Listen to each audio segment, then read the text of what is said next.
नमस्कार, Byju's exam prep IAS Hindi में आप सभी का स्वागत है। और आज हम 13 अक्टूबर के द हिंदू समाचार पत्र में आए कुछ महत्वपूर्ण समाचारों का विश्लेषण करने वाले हैं। तो आइए शुरू करते हैं आज का समाचार विश्लेषण। आज के विषयों पर चर्चा करने से पहले कुछ महत्वपूर्ण सूचनाएं आप सभी के लिए हैं। आप सभी को ध्यान में रखना है कि वीकली करंट अफेयर्स के एक्सप्लेन सीरीज में इस बार हमारे द्वारा चर्चा किया जाएगा एक बहुत ही इंपॉर्टेंट टॉपिक पर, और वो टॉपिक है चुनाव चिन्ह और उससे जुड़े हुए विवाद। तो कल यानी कि शुक्रवार को रात के 8 बजे से इसका लाइव प्रसारण किया जाएगा। तो आप सभी को इस बात को ध्यान में रखना है। आपको यह भी ध्यान में रखना है कि हमारे द्वारा एक वर्कशॉप का आयोजन किया जा रहा है, जिसका प्रसारण 16 अक्टूबर को सुबह 11 बजे से किया जाएगा। और यह जो वर्कशॉप है वो हमारे बायजूस एग्जाम प्रेप ऐप पर प्रसारित किया जाएगा। तो जो भी स्टूडेंट जिनके पास बायजूस एग्जाम प्रेप ऐप नहीं है वे जल्द से जल्द इसको डाउनलोड कर लें, और उसके बाद आप इस वर्कशॉप के लिए अपना रजिस्ट्रेशन करा सकते हैं। तो आप सभी को ध्यान में रखना है कि यह जो वर्कशॉप है उसमें बहुत ही इंपॉर्टेंट टॉपिक पर चर्चा होने वाली है, और वो टॉपिक है कि यूपीएससी सीएसई में सफलता हेतु कौन से 6 आवश्यक कदम आपको उठाने हैं और उनका पालन करना है। तो याद रखिएगा 16 अक्टूबर को सुबह 11 बजे इसका प्रसारण किया जाएगा हमारे बायजूस एग्जाम प्रेप ऐप पर। आज के पेपर के पेज नंबर 8 पर एक बहुत ही इंपॉर्टेंट एडिटोरियल आया, जिसका शीर्षक है the court and the problem with its collegium. तो ये बहुत ही इंपॉर्टेंट टॉपिक है, और ये टॉपिक समान अध्ययन 2 न्यायतंत्र से जुड़ा हुआ है। तो यहां पर इस बात को लेकर के चर्चा की जा रही है कि जो सुप्रीम कोर्ट में नियुक्ति की जाती है कोलिजियम के माध्यम से, उसमें कौन सी कमियां हैं। कोलिजियम को लेकर के हमने पहले भी काफी चर्चा की है, और इस एडिटोरियल के माध्यम से हम फिर से एक बार ये समझने का प्रयास करेंगे कि आखिर ये कोलिजियम सिस्टम होता क्या है, इसकी उत्पत्ति कैसे हुई और इसमें कमियां क्या हैं। आप सभी जानते हैं कि जो कोलिजियम सिस्टम है वो काफी चर्चा का विषय बना हुआ है आजकल। खास करके मुख्य न्यायाधीश यूयू ललित के नेतृत्व वाला जो कोलिजियम है वह सुप्रीम कोर्ट में 4 न्यायाधीशों की नियुक्ति करने में विफल रहा है, उसमें देरी हो रही है, और इसी को लेकर के यह काफी चर्चा का विषय बना हुआ है। अब सबसे पहले हम ये समझ लेते हैं कि आखिर ये कोलिजियम प्रणाली है क्या और ये कैसे काम करता है। आप सभी जानते होंगे कि कोलिजियम एक ऐसी प्रणाली है जिसमें चीफ जस्टिस ऑफ इंडिया शामिल होते हैं, और इसके अलावा सुप्रीम कोर्ट के जो 4 सीनियर मोस्ट जज होते हैं वो इसके सदस्य होते हैं। यानी कि कोलिजियम इन 5 न्यायाधीशों का एक समूह है जो सर्वोच्च न्यायालय में न्यायाधीशों की नियुक्ति पर निर्णय लेता है। तो सबसे पहले आपको इस बात को ध्यान में रखना है कि यह जो कोलिजियम है उसमें कौन कौन लोग शामिल होते हैं। तो चीफ जस्टिस ऑफ इंडिया के अलावा इसमें सुप्रीम कोर्ट के 4 सीनियर मोस्ट जज शामिल होते हैं, यानी कि टोटल जज संख्या इसमें होती है 5। और ये जो कोलिजियम है सुप्रीम कोर्ट में न्यायाधीशों की नियुक्ति करता है, और यहां पर जो नियुक्तियां होती हैं वह पदोन्नति के माध्यम से भी हो सकती हैं। यानी कि मान लीजिए कोई उच्च न्यायालय का न्यायाधीश है जो कि काफी एक्सपीरियंस न्यायाधीश है, उसे जो है यहां पर सर्वोच्च न्यायालय में शिफ्ट किया जा सकता है, उसकी नियुक्ति वहां पर जज के रूप में हो सकती है। इसके अलावा यहां पर कोलिजियम के माध्यम से सीधी नियुक्तियां भी की जा सकती हैं, यानी कि जो अनुभवी वकील होते हैं उन्हें सीधे सर्वोच्च न्यायालय का न्यायाधीश के रूप में नियुक्त किया जा सकता है। तो यहां पर इस कोलिजियम के माध्यम से ही ये सारे फैसले लिए जाते हैं। अगर हम हाई कोर्ट की बात करें तो जिस तरीके से सुप्रीम कोर्ट में एक कोलिजियम प्रणाली है, उसी तरीके से हाई कोर्ट में जजेस की नियुक्ति को लेकर के भी एक कोलिजियम होता है। और यहां पर अगर हम हाई कोर्ट के कोलिजियम की बात करें तो इसमें उस हाई कोर्ट के चीफ जस्टिस के अलावा उस हाई कोर्ट के जो 2 सीनियर मोस्ट जज होते हैं वो इस कोलिजियम का हिस्सा होते हैं। तो यहां पर आपको ध्यान में रखना है कि हाई कोर्ट में जजेस की नियुक्ति के लिए जो कोलिजियम बनाया जाता है उसमें उस हाई कोर्ट के मुख्य न्यायाधीश के अलावा 2 अन्य वरिष्ठतम यानी कि सीनियर मोस्ट जो न्यायाधीश होते हैं वो शामिल होते हैं। लेकिन यहां पर एक बहुत ही इंपॉर्टेंट बात है जिसको आपको ध्यान में रखना है। मैंने जिस हाई कोर्ट कोलिजियम की बात की वह सिर्फ और सिर्फ न्यायिक नियुक्तियों के मामले में सुप्रीम कोर्ट के कोलिजियम को सिफारिश भेज सकता है। यहां पर आपको ध्यान में रखना है कि जो सुप्रीम कोर्ट का कोलिजियम है वही जो है सुप्रीम कोर्ट में जजेस की नियुक्ति को लेकर के भी फैसला लेता है और वही जो है हाई कोर्ट में जजेस की नियुक्ति को लेकर के भी फैसला लेता है।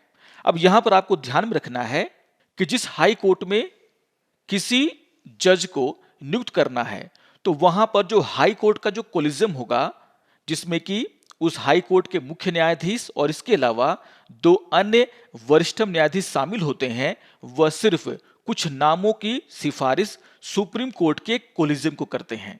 अब यहां पर आपको यह भी ध्यान में रखना है कि जब हम बात करते हैं हाई कोर्ट में जजेस की नियुक्ति की और वहां पर जो सुप्रीम कोर्ट का कोलिजियम होता है, वहां पर जजेस की संख्या डिफरेंट होती है। हाई कोर्ट में जजेस की नियुक्ति के लिए जो सुप्रीम कोर्ट का कोलिजियम बनाया जाता है, उसमें चीफ जस्टिस ऑफ इंडिया के अलावा सुप्रीम कोर्ट के 2 वरिष्ठतम यानी कि 2 सीनियर मोस्ट जज शामिल होते हैं।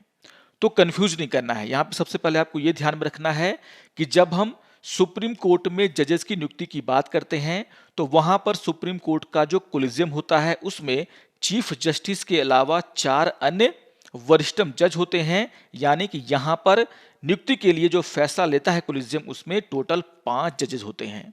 अगर हम हाई कोर्ट की बात करें तो हाई कोर्ट में जजेस की नियुक्ति के लिए हाई कोर्ट का भी एक कोलिजियम होता है जो कि सुप्रीम कोर्ट के कोलिजियम को नामों की सिफारिश करता है और हाई कोर्ट के कोलिजियम में उस हाई कोर्ट के चीफ जस्टिस के अलावा 2 और सीनियर मोस्ट जज होते हैं। अब इनके द्वारा सुप्रीम कोर्ट के कोलिजियम को सिफारिशें दी जाएंगी उन नामों की जिन्हें ये हाई कोर्ट में नियुक्त करना चाहते हैं जज के रूप में। और यहां पर सुप्रीम कोर्ट का जो कोलिजियम होता है जिसमें चीफ जस्टिस ऑफ इंडिया के अलावा 2 और सीनियर मोस्ट जज होते हैं, यानी कि यहां पर जजेस की संख्या 3 होती है, वह यह फैसला लेता है कि इन नामों में से किसे उस हाई कोर्ट का जज बनाया जाए। तो ये जो डिफरेंस है उसको आपको ध्यान में रखना है, कंफ्यूज नहीं करना है। तो यही है कोलिजियम प्रणाली। अब यहां पर आपको यह भी ध्यान में रखना है कि आखिर ये जो कोलिजियम सिस्टम है वह क्या शुरू से ही हमारे देश में था।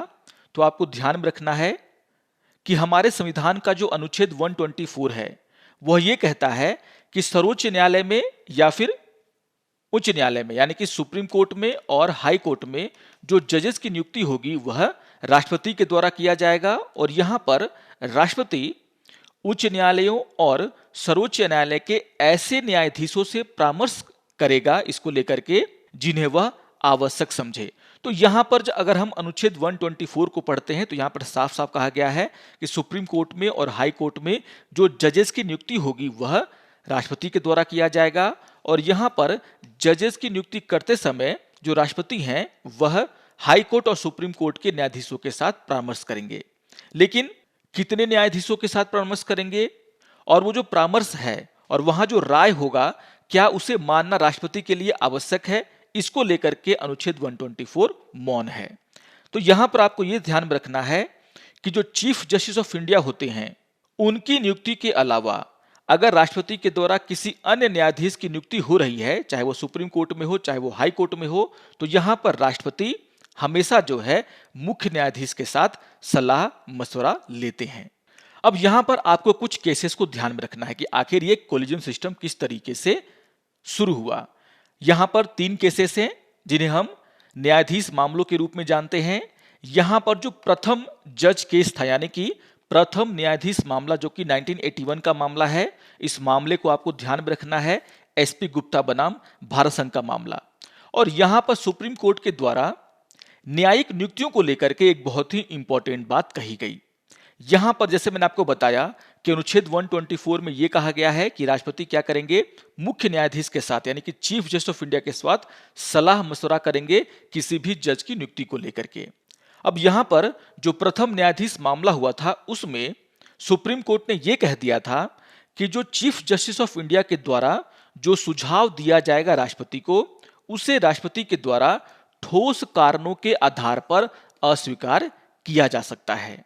यानी कि इसका इनडायरेक्ट मतलब यह होता है कि न्यायाधीशों की जो नियुक्ति होगी उसमें न्यायपालिका पर कार्यपालिका की प्रधानता जो है स्थापित यहां पर सुप्रीम कोर्ट के द्वारा कर दी गई। यानी कि न्यायपालिका के द्वारा जो भी सिफारिशें की जाएंगी उसे कार्यपालिका क्या कर सकता है, ठोस कारणों के आधार पर अस्वीकार कर सकता है। तो ये एक बहुत ही इंपॉर्टेंट जो जजमेंट है वो दिया गया था फर्स्ट जज केस यानी कि प्रथम न्यायाधीश मामले में। आगे चल करके इसी तरीके से अगले 12 वर्षों तक न्यायाधीशों की नियुक्ति होती रही। लेकिन एक और केस हुआ जिसे हम कहते हैं सेकेंड जज केस यानी कि दूसरा न्यायाधीश मामला, जो कि 1993 का है। और यहां पर जो केस है उसको आप लोग ध्यान में रखेंगे, supreme court advocates on record association बनाम भारत संघ का मामला, जो कि 1993 में हुआ था। और यहां पर 9 न्यायाधीशों की एक संवैधानिक पीठ ने जो है बहुत ही इंपॉर्टेंट जजमेंट दिया, जिससे कि हमारे देश में अब कोलिजियम प्रणाली की शुरुआत होने वाली थी। यहां पर जो 9 न्यायाधीशों की संवैधानिक पीठ थी उसने 1981 में एसपी गुप्ता मामले में जो निर्णय दिया था उसको पलट दिया, उसको खारिज कर दिया और कहा कि सुप्रीम कोर्ट और हाई कोर्ट में न्यायाधीशों की नियुक्ति और स्थानांतरण को लेकर के कोलिजियम सिस्टम तैयार किया जाए। और यहीं से शुरुआत होता है हमारा कोलिजियम सिस्टम का। इसी केस में सुप्रीम कोर्ट के द्वारा इस बात को स्पष्ट करने का प्रयास किया गया कि जिस परामर्श शब्द का उपयोग किया गया है संविधान में अनुच्छेद 124 में, वह वास्तव में सहमति है, यानी कि चीफ जस्टिस ऑफ इंडिया की सहमति यहां पर आवश्यक है। और इसीलिए यहां पर सुप्रीम कोर्ट ने यह कहा कि हमें क्या करना चाहिए, एक कोलिजियम बनाना चाहिए, एक समूह बनाना चाहिए जिसमें चीफ जस्टिस ऑफ इंडिया के अलावा सुप्रीम कोर्ट के 2 वरिष्ठतम जज यानी कि जो 2 सीनियर मोस्ट जज होंगे वो इसमें शामिल होंगे और वो जो है जजेस के नामों की सिफारिश करेंगे, जिससे कि कार्यपालिका को समान तौर पर मान लेना चाहिए। तो इस तरह की बातें जो है यहां पर सेकेंड जज केस में सुप्रीम कोर्ट के द्वारा कही गई और यहीं से शुरुआत हुआ हमारा कोलिजियम सिस्टम का। आगे चल करके एक और मामला है जिसको कि आपको ध्यान में रखना है और वो मामला है तीसरा न्यायाधीश मामला यानी कि थर्ड जज केस 1998 का। अब यहां पर क्या है कि 1998 में जो तत्कालीन राष्ट्रपति थे KR नारायणन, उन्होंने जो परामर्श शब्द का इस्तेमाल किया गया है संविधान में उसको और अच्छी तरीके से समझने के लिए अपने जो संवैधानिक अधिकार उनको दिए गए हैं अनुच्छेद 143 के तहत, जिसके तहत राष्ट्रपति क्या कर सकता है, सुप्रीम कोर्ट से सलाह मशवरा ले सकता है। उसके तहत उन्होंने क्या किया, सुप्रीम कोर्ट से यह पूछा एक राष्ट्रपति संदर्भ के जरिए कि आखिर ये परामर्श शब्द का मतलब क्या है। और इसी मामले में जो है सुप्रीम कोर्ट ने आगे चल करके ये कहा कि जो कोलिजियम यहां पर बनाया गया है, जिसमें उन्होंने पहले कहा था कि चीफ जस्टिस ऑफ इंडिया के अलावा 2 और सुप्रीम कोर्ट के जज होने चाहिए जो कि सीनियर मोस्ट हों, यहां पर उन्होंने इसकी संख्या को बढ़ा दिया और इस केस के बाद जो कोलिजियम प्रणाली है उसमें चीफ जस्टिस ऑफ इंडिया के अलावा यहां पर 4 और जज सुप्रीम कोर्ट के शामिल किए गए। तो यहां पर जो है आज जो स्वरूप हम देखते हैं कोलिजियम का कि चीफ जस्टिस ऑफ इंडिया के अलावा 4 और जज होते हैं, वह जो है थर्ड जज केस के बाद शुरू हुआ। तो इन सभी बातों को आपको ध्यान में रखना है। तो ये सारे मामले एग्जाम में बार बार पूछे जाते हैं, कैसे इसकी उत्पत्ति हुई ये जानना आपके लिए बहुत ही जरूरी है। अब यहां पर जो है बार बार कार्यपालिका और न्यायपालिका के बीच में जजेस की नियुक्ति को लेकर के टसल यानी कि गतिरोध बनता रहता है और कहीं ना कहीं इसी गतिरोध को टालने के लिए जब अटल बिहारी वाजपेयी प्रधानमंत्री थे, उन्होंने एक समिति का गठन किया था और उस समिति के अध्यक्ष थे न्यायमूर्ति MN वेंकटचलैया। तो ये जो आयोग था उसकी नियुक्ति इसलिए की गई थी कि क्या कोलिजियम प्रणाली में चेंजेस किए जाएं ताकि जो कार्यपालिका में और न्यायपालिका के बीच में जो गतिरोध कभी कभी उत्पन्न हो जाता है हम उसे कैसे दूर कर सकें, यानी कि शॉर्ट में कहें तो कोलिजियम प्रणाली में हमें कैसे बदलाव करने चाहिए। और यहां पर जो न्यायमूर्ति MN वेंकटचलैया का आयोग था उसने जो है ये सिफारिश की सरकार को कि सरकार को एक राष्ट्रीय न्यायिक नियुक्ति आयोग यानी कि NJAC का गठन करना चाहिए, जिसमें चीफ जस्टिस ऑफ इंडिया के अलावा सुप्रीम कोर्ट के 2 वरिष्ठतम न्यायाधीश यानी कि 2 सीनियर मोस्ट जज, यानी कि यहां पर जो एनजेएसी बनाया जाएगा उसमें चीफ जस्टिस ऑफ इंडिया होंगे, इसके अलावा 2 सुप्रीम कोर्ट के जज होंगे सीनियर मोस्ट, इसके अलावा जो भारत के कानून मंत्री हैं वो इसके सदस्य होंगे, और इसके अलावा राष्ट्रपति के द्वारा सीजेआई यानी कि चीफ जस्टिस ऑफ इंडिया की सलाह पर एक प्रतिष्ठित व्यक्ति को भी यहां पर शामिल किया जा सकता है। तो ये सिफारिशें जो है यहां पर न्यायमूर्ति एमएन वेंकटचलैया के आयोग ने किया, और इसी को ध्यान में रखते हुए 2014 में राष्ट्रीय न्यायिक नियुक्ति आयोग अधिनियम सरकार के द्वारा पारित किया गया। 99वां संविधान संशोधन अधिनियम के माध्यम से, याद रखिएगा। और यहां पर सुप्रीम कोर्ट ने आगे चल करके यानी कि 2015 में ये जो आयोग बनाया गया था राष्ट्रीय न्यायिक नियुक्ति आयोग, उसे जो है रद्द कर दिया, ये कह के कि जो एनजेएसी है यानी कि राष्ट्रीय न्यायिक नियुक्ति आयोग है वह संविधान के मूल ढांचे के खिलाफ है, यानी कि बेसिक स्ट्रक्चर के खिलाफ है।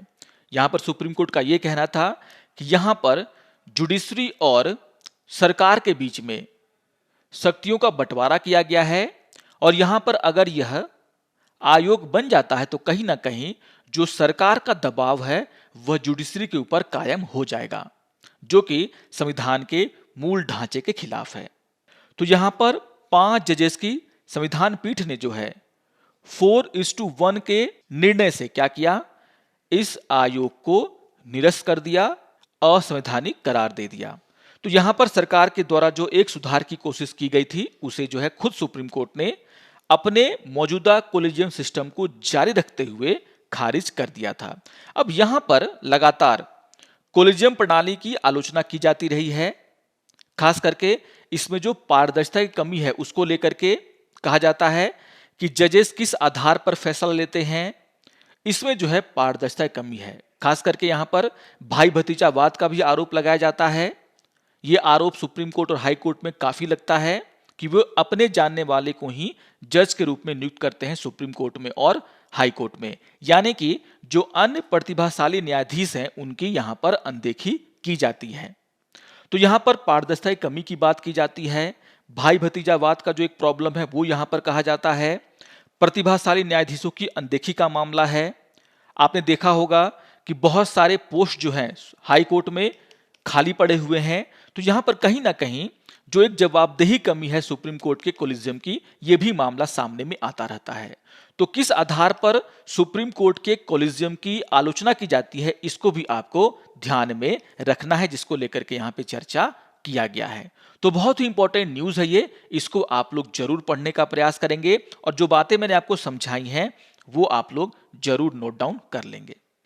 आइए एक और न्यूज की हम यहाँ पे चर्चा कर लेते हैं। आज के पेपर के पेज नंबर 8 पर एक बहुत ही इंपॉर्टेंट एडिटोरियल आया जिसका शीर्षक है the war against illegal goods as India fight, और ये टॉपिक समान अध्ययन 3 अर्थव्यवस्था से जुड़ा हुआ है। तो काफी इंपॉर्टेंट न्यूज है ये। यहां पर जिस तरीके से अभी त्योहारों का मौसम है और आपने देखा होगा कि बाजारों में जो मेड इन चाइना माल हैं वो आपको काफी देखने को मिल रहे होंगे। यहां पर लेखक का यह कहना है कि जिस तरीके से भारत में महंगाई बढ़ी है, कहीं ना कहीं उसके कारण आपको देखने को यह मिलेगा कि लोग क्या कर रहे हैं, या तो अपने खरीदारी को वो कम कर दे रहे हैं या फिर वो क्या कर रहे हैं, सस्ते विकल्पों की तलाश कर रहे हैं। और मार्केट में ऐसे बहुत सारी नकली कंपनियां हैं जो सस्ते और घटिया सामान भोक्ताओं को बेच रही हैं। और इसी को लेकर के यहां पर इस बात की चर्चा की गई है कि जिस तरीके से नकली ब्रांड और सस्ते और घटिया माल बाजारों में छा रहे हैं धीरे धीरे, उसके कारण कहीं ना कहीं हमारी अर्थव्यवस्था को भी नुकसान हो रहा है, जो सरकार का टैक्स कलेक्शन होता है उसका भी नुकसान हो रहा है।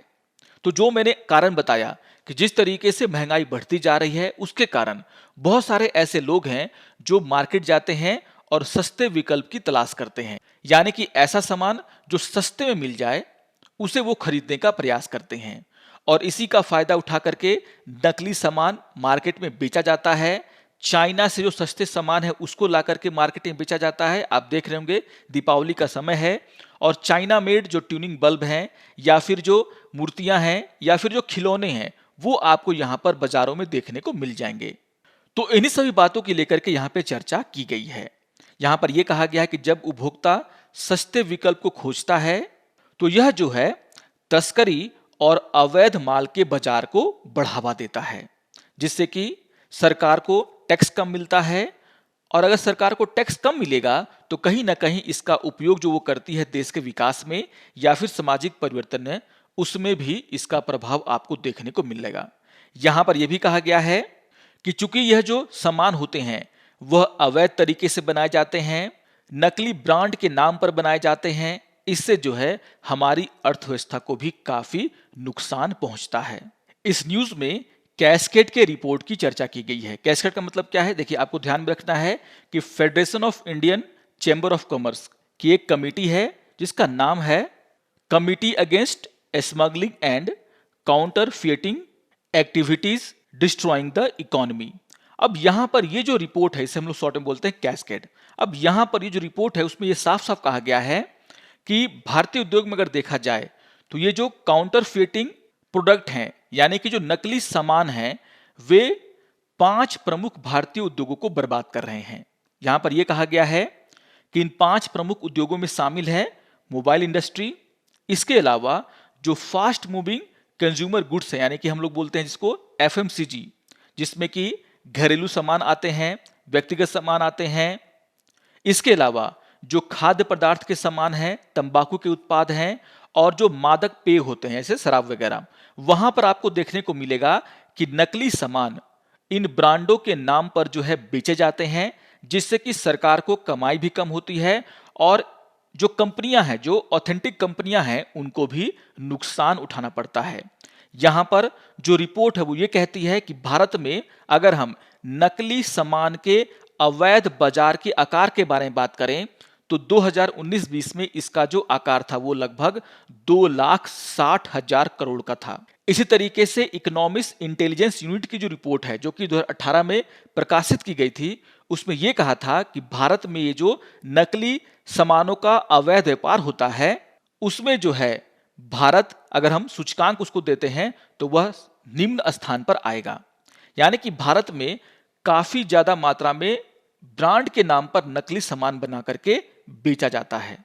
और यहां पर इकोनॉमिक्स इंटेलिजेंस यूनिट के द्वारा यह भी कहा गया था कि सरकार को जो है इसको लेकर के सख्त रवैया अपनाना चाहिए। यहां पर जिस हम कैस्केड की रिपोर्ट की बात कर रहे हैं उनका यह कहना था कि यह जो अवैध व्यापार होता है नकली सामानों का, उसके परिणाम स्वरूप रोजगार की भी हानि होती है। और यहां पर उनका यह कहना है कि यह जो नकली सामानों का व्यापार है उसके कारण भारत में लगभग 15.96 लाख नौकरियां जो है खत्म हो गई। यहां पर सरकार को भी हानि हुआ है। यहां पर यह जो रिपोर्ट है वो साफ साफ कहता है कि नकली माल बेचने के कारण सरकार को कम से कम 58,000 करोड़ के कर का नुकसान हुआ है। खास करके जो तंबाकू उत्पाद होते हैं और जो मादक पेय होते हैं जैसे शराब वगैरह, आपने देखा होगा कि नकली शराब बना करके बहुत सारे स्टेट में बेचा जाता है। तो जो नकली शराब बनाने वाले लोग हैं क्या वो सरकार को टैक्स देते हैं? बिल्कुल नहीं। तो यहाँ पर जो तंबाकू उत्पाद होते हैं, जो मादक पेय होते हैं, उसमें जो है सरकार का जो टैक्स का नुकसान है वो सबसे ज्यादा होता है। तो यहाँ पर जो रिपोर्ट है वो काफी इंपॉर्टेंट हो जाता है आपके लिए एग्जाम पॉइंट ऑफ व्यू से ये समझाने के लिए कि आखिर ये जो नकली माल बना करके हमारे देश में बेचा जाता है उससे सरकार को और इंडस्ट्री को कितना नुकसान हो रहा है और वह किस तरीके से हमारे देश में बेरोजगारी को भी बढ़ा रहा है। अब यहां पर सबसे इंपॉर्टेंट बात यह कही गई है कि हम किस तरीके से इसको ठीक कर सकते हैं। यहां पर लेखक के द्वारा यह कहा गया है कि हमें सबसे पहले क्या करना चाहिए, जो हमारे टैक्सिंग प्रणाली है यानी कि जो करों की प्रणाली है उसे हमें युक्ति संगत बनाना होगा और इसके साथ साथ जो हमारे स्थानीय ब्रांड होते हैं हमें उन्हें बढ़ावा देना होगा। यहां पर यह कहा गया है कि करों को युक्ति संगत बनाने से क्या होगा, जो स्थानीय निर्माता है उनको प्रोत्साहन मिलेगा, हमारे स्थानीय उद्योग को बढ़ावा मिलेगा ताकि उनके द्वारा जो सामान बनाया जाता है वो भी विश्व स्तरीय सामान के साथ क्या कर सके, प्रतिस्पर्धा कर सके। तो अगर हमें जरूरत पड़े तो हमें अपने घरेलू कंपनियों को टैक्स में छूट भी देना चाहिए, उन्हें इंसेंटिव भी देना चाहिए ताकि ये जो सस्ते नकली माल बना करके बाजार में बेचा जाता है हम उसको जो है बंद कर सकें।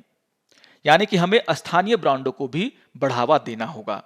इसके अलावा यहाँ पर यह कहा गया है कि जो नकली सामान बना करके बेचने वाली जो कंपनियां हैं, जो धोखाधड़ी करती हैं, हमें उनके खिलाफ भी कानूनी कार्रवाई करनी होगी। जैसे हमें नई टेक्नोलॉजी का उपयोग करके उनके सामानों को जब्त करना होगा। हमें यह पता लगाना होगा कि आखिर ये किस तरीके से अपना व्यापार करते हैं। तो यहाँ पर सरकार को कानून तौर पर भी इनके ऊपर प्रेशर बनाने की जरूरत है, यानी कि जो नकली माल है, जो अवैध माल है, उसकी जब्ती भी यहाँ पर करनी होगी। इसके अलावा यहाँ पर यह कहा गया है कि सबसे पहले सरकार को जो है लोगों के बीच में जागरूकता फैलाने को लेकर के काम करना होगा, ताकि लोगों को यह समझाया जा सके कि अगर वह तस्करी का सामान खरीदते हैं, नकली सामान खरीदते हैं, खराब गुणवत्ता वाला सामान खरीदते हैं, तो इससे उन्हीं को आगे चल करके नुकसान होने वाला है, इसीलिए इन्हें बहिष्कृत करना चाहिए।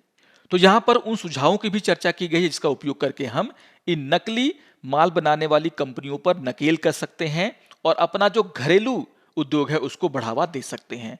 तो काफी इंपॉर्टेंट न्यूज है ये, खास करके जो नकली सामान के खिलाफ हमारे देश में कार्रवाई होनी चाहिए उसको लेकर के एग्जाम पॉइंट ऑफ व्यू से भी काफी इंपॉर्टेंट है ये। मेंस में ऐसे क्वेश्चन पूछे जा सकते हैं, तो इसको आप लोग जरूर ध्यान से पढ़ेंगे।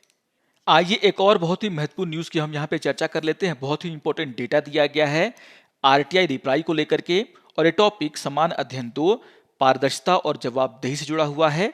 और जो न्यूज है वह आज के पेपर के पेज नंबर 9 में आया है। अब यहां पर इस बात को लेकर के चर्चा की जा रही है कि जिस तरीके से जो वैकेंसीज हैं हमारे केंद्रीय सूचना आयोग और राज्य सूचना आयोगों में, उससे देखने को यह मिल रहा है कि जो आरटीआई के क्वेरी हैं वो सॉल्व नहीं हो पा रहे हैं। और यहां पर उसी को समझाने के लिए कुछ बहुत ही इंपॉर्टेंट डेटा दिया गया है। जब हम राइट टू इंफॉर्मेशन के बारे में पढ़ते हैं और जब हम उनकी चुनौतियों के बारे में पढ़ते हैं, तो वहां पर ये डेटा आपको काफी काम आ सकते हैं। इसीलिए ये डेटा आपके एग्जाम पॉइंट ऑफ व्यू से देखा जाए तो काफी इंपॉर्टेंट है।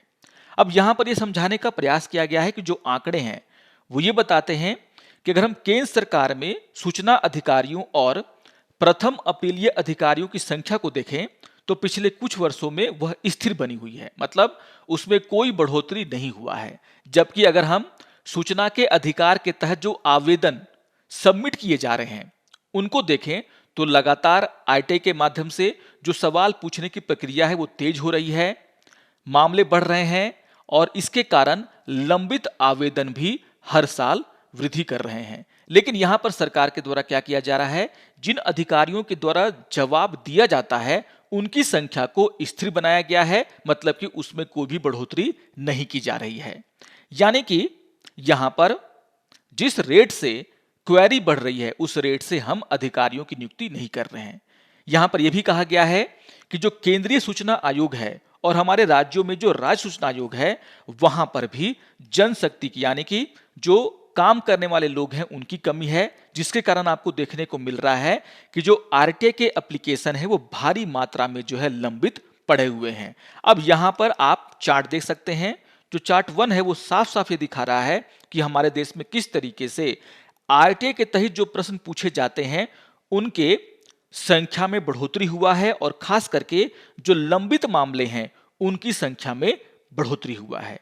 यहां पर जो चार्ट 1 है वो ये शो कर रहा है कि यहां पर हमारे देश में कितने लंबित मामले हैं, और आप देख सकते हैं कि 2019 के मुकाबले 2022 में इनकी संख्या बढ़ती ही जा रही है। यह सबसे इंपॉर्टेंट बात है।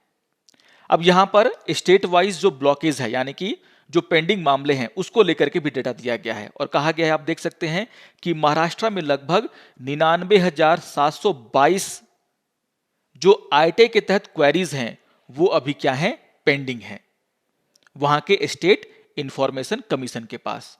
इस तरीके से यूपी में आप देख सकते हैं, कर्नाटका में आप देख सकते हैं, बिहार और जो सेंट्रल इंफॉर्मेशन कमीशन है वहां पर अभी लगभग 26,000 मामले जो हैं लंबित हैं। तो आप देख सकते हैं कि लगातार जो आरटीआई के तहत लंबित मामले हैं, मतलब कि जो लंबित क्वेरीज हैं, जो क्वेश्चंस हैं, उनकी संख्या लगातार बढ़ती जा रही है। और कहीं ना कहीं इसमें जो सबसे बड़ा कारण है वो क्या है, जनशक्ति की कमी, यानी कि स्टाफ की कमी। अब यहां पर अगर हम आरटीआई की बात करें तो आरटीआई में जो काम होता है उसको यहां पर समझाने का प्रयास किया गया है। आप सभी जानते होंगे कि आरटीआई के तहत अगर आप क्वेश्चन पूछना चाहते हैं तो उसके लिए 3 स्तर बनाए गए हैं। जैसे यहां पर जो पहला स्तर है वो क्या है, यहां पर जो भी ऑफिसेस होते हैं, जो सरकारी ऑफिसेस हैं, तो यहां पर इन ऑफिसेस में जो सरकारी ऑफिस हैं वहां पर CAPIO यानी कि central assistant public information officer, जिसे हम हिंदी में बोलते हैं केंद्रीय सहायक लोक सूचना अधिकारी, या फिर जो सेंट्रल पब्लिक इंफॉर्मेशन ऑफिसर, जिसे हिंदी में बोला जाता है केंद्रीय जन सूचना अधिकारी, उसकी नियुक्ति की जाती है। शॉर्ट में हम लोग क्या बोलेंगे, CPIO और असिस्टेंट CPIO। आप सबसे पहले जो अपनी क्वेरी है वह इन्हीं के पास भेजते हैं। मान लीजिए आपको किसी डिपार्टमेंट से जुड़ा हुआ कोई भी आईटी के तहत अपना सवाल पूछना है, तो आप सबसे पहले जो अपना क्वेरी है वो किसके पास भेजेंगे, उस विभाग के CPIO या फिर असिस्टेंट CPIO के पास। यहां पर यह कहा जाता है कि जब इनको आपका सवाल मिल जाता है, आपकी क्वेरी मिल जाती है, तो इनके द्वारा 30 दिनों के भीतर आपकी क्वेरी का जवाब देना चाहिए। तो अगर आप क्वेरी करते हैं और वो क्वेरी CPIO के पास चली जाती है, तो जिस दिन वो रिसीव हुआ उनको उसके 30 दिनों तक उनको समय दिया जाता है कि वो 30 दिनों के अंदर आपको आपका जवाब भेज दें। मान लीजिए आपको जो है उत्तर समय पर नहीं आता है, या फिर जो उत्तर आपको दिया गया है आप उससे संतुष्ट नहीं है, तो यहां पर फिर दूसरे लेयर पर आप जा सकते हैं, और दूसरे लेयर पर होता है फर्स्ट एपेलेट अथॉरिटी यानी कि प्रथम अपीलीय प्राधिकारी। तो FAA के पास आप क्या कर सकते हैं, अपने क्वेरी को भेज सकते हैं।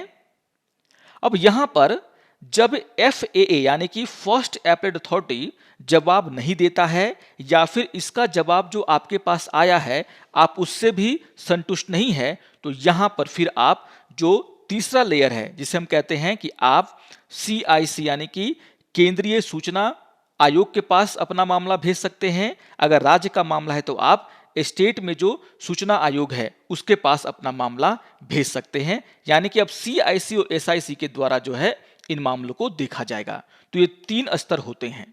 अब यहां पर यह कहा जा रहा है कि हमारे देश में जो CPIO हैं, ACPIO हैं या फिर जो FA हैं, इन सभी को अगर हम देखते हैं तो वहां पर काम करने वाले लोगों की कमी है, जिसके कारण लगातार आपको देखने को मिल रहा है कि जो न्यू RTIs हैं उनकी संख्या बढ़ रही है, लेकिन वो सारे के सारे मामले पेंडिंग में चले जा रहे हैं। आपको इस चार्ट से आपको समझ में आ जाएगा। और यहां पर इसका असर क्या हो रहा है, यहां पर यह कहा गया है एक स्टडी में कि अगर आप वेस्ट बंगाल में आज अगर RTI के तहत कोई क्वेश्चन पूछते हैं तो उसको सॉल्व होने में 24 ईयर 3 मंथ का समय लग सकता है। आप देख सकते हैं यहां पर क्या कहा गया है कि time required for the disposal of an appeal, जो आप CIC या फिर SIC को भेजते हैं। उस तरीके से उड़ीसा में 5 सालों का समय लग सकता है, बिहार में 2 सालों का और महाराष्ट्र में 5 सालों का।